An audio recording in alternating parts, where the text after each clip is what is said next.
Mettre à jour les tableaux d'activités et de festivités. Sur la page activités et festivités se trouvent 2 tableaux, le premier pour les activités et donc le deuxième pour les festivités. Ces tableaux, vous pourrez les changer en changer le contenu du moins de manière très régulière.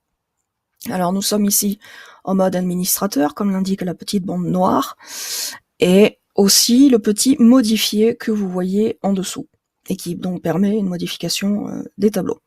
Alors ces tableaux, vous les avez certainement regardés, donc ils se composent du jour, des horaires, du nom et du lieu pour chaque activité, pour chaque festivité.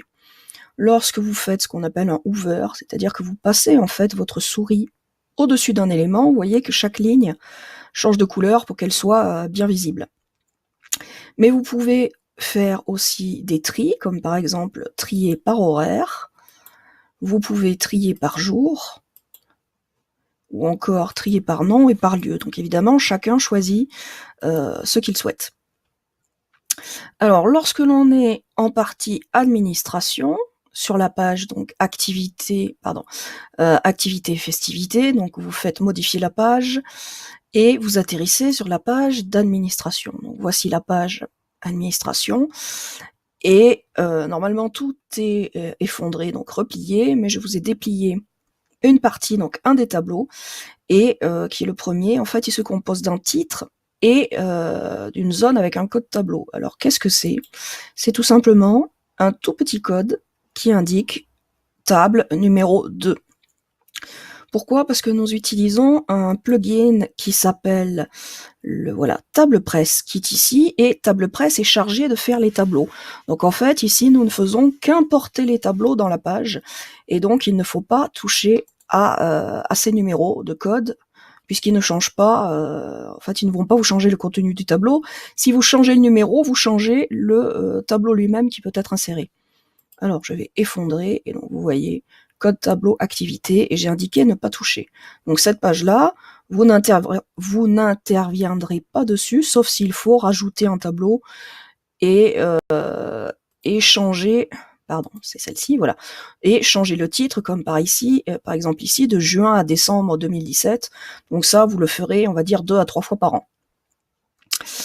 Donc, j'ai ouvert ici la TablePress, la page TablePress, donc qui comporte différents éléments, tous les tableaux, ajouter un tableau, importer, etc.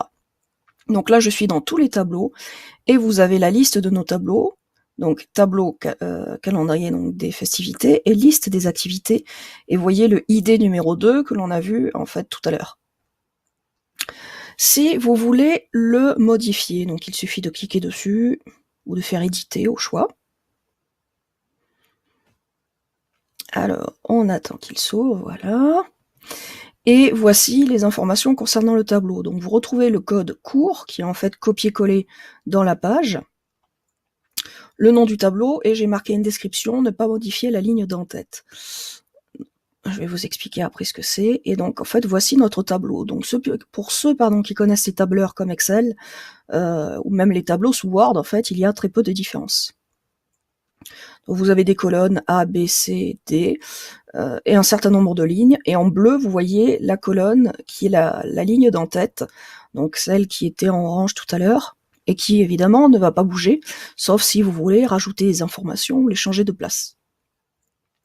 Les petits traits latéraux qui sont là, en fait, servent à étendre la case. Donc si vous cliquez sans relâcher, voilà, vous avez l'information au complet qui s'affiche. Ça marche aussi dans l'autre sens, ça marche dans les deux.